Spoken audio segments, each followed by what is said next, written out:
China والے ہی ایک دوسرے کو کہہ سکتے ہیں کہ جا بہت دیکھے تیرے جیسے۔ گھر کا بڑا بچہ ہونا اتنا بھی آسان نہیں جناب، چھوٹا کوئی غلط حرکت کرے تو بھی یہی سننے کو ملتا ہے کہ بڑوں کی دیکھا دیکھی خراب ہوا ہے یہ۔ پپو: چاچا جی یہ خوشیاں کیا ہوتی ہیں؟ چاچا: پتہ نہیں بیٹا، میری تو 18 سال کی عمر میں شادی ہو گئی تھی۔ نظر تو صرف لڑکیوں کو لگتی ہے، ہم لڑکوں کے پیچھے تو ہمیشہ کتے ہی لگتے ہیں، اور پھر اور راتوں کو۔ پاپا میں نے خواب میں دیکھا ہے کہ میرا ایک پیر زمین پر اور دوسرا آسمان پر ہے۔ باپ: بیٹا اس طرح کے خواب مت دیکھا کر، کسی دن اپنی شلوار پھاڑ لے گا۔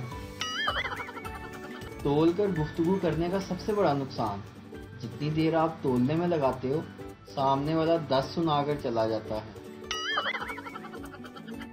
ایک آدمی نے مولوی صاحب سے پوچھا، مولوی صاحب اگر جنگل میں نماز پڑھتے وقت شیر آ جائے تو کیا نمازی نماز کو جاری رکھے؟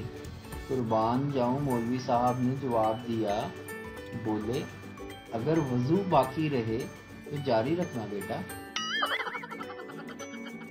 ایک سردار کی بیوی سے چھوڑ کر چلی گئی، وہ روتا ہوا اپنے دوست کے گھر گیا اور اسے سب کچھ بتا دیا۔